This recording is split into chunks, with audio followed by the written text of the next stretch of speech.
What's going on, guys? Jerry here, and I'm back with another video. Today I'm taking a look at the Ferrari of case fans. These are the Noctua NF-S12A. Big thanks to Noctua for allowing me to review these 120mm fans, as I've always been curious of the hype surrounding their products. Now, this particular model is designed basically for case ventilation where minimum noise is a priority. So these aren't for attaching to your heatsink or your radiator. I could actually see someone using these in an HTPC where you don't want loud fans drowning out your TV. And it comes in three versions: the FLX, the PWM, and the ULN. The main difference between the three being the RPM at which they operate and how you control the fans. For example, the FLX version normally operates at 1200 RPM, but includes low noise adapters to drop that down to 900 or 700 RPM. The PWM version actually has a 4-pin connector and can spin up to 1200 RPM or up to 900 RPM with a low noise adapter, and the ULN version can run at 800 RPM or 600 with an adapter.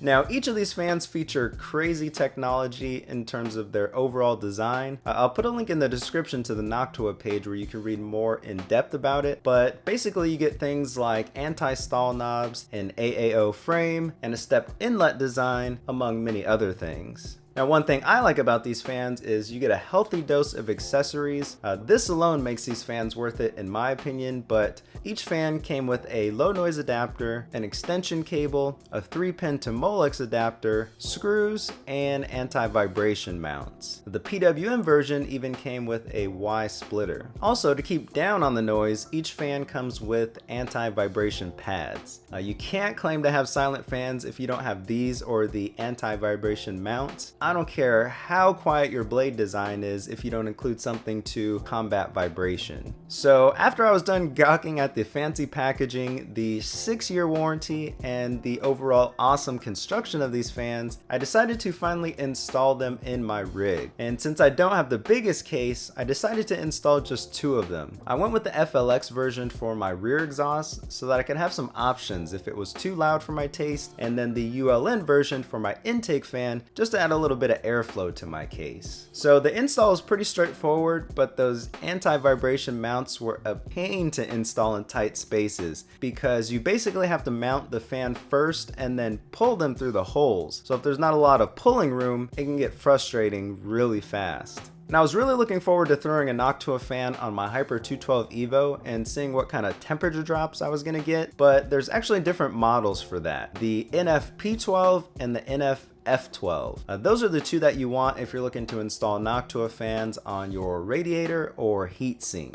Hopefully one day I'll get to play with one of those, or even one of Noctua's massive coolers, just so that I have something to compare against my current CPU cooler. So for now, the PWM version I'll have to hang out in the box until I can find another use for it, or I may throw it in my HTPC at a later date.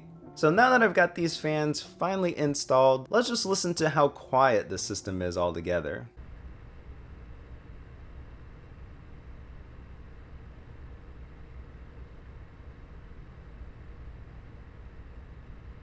Overall, not bad, especially considering the 290 and the 212 Evo fans are spinning at the same time. So now that I've got these fans installed and running, what do I think about these fans and Noctua in general? Well, I think overall these fans have a solid build quality. I could definitely see them lasting someone 2 or 3 builds easily. I like the amount of accessories that come with each fan, including the anti-vibration pads and mounts. Also, Noctua's presentation and packaging is crazy good. Now, obviously I'm not expecting any crazy temp drops with just adding 2 case fans, which is why I really didn't go over that, but from a performance perspective, they are moving a lot of air without driving me crazy, and that in itself is a plus for me. The downside is that these fans are expensive, and a lot of people think they're ugly, and they ruin color schemes. But are they worth it? In my opinion, if you want a high quality product to go into your high-end build, then yes. These fans are well built and will provide a ton of options, so if you can fit it into your budget, there's really no reason not to go Noctua. So that's about all I have to say, guys. Thanks for watching. Don't forget to like, comment, subscribe, and until next time, see ya.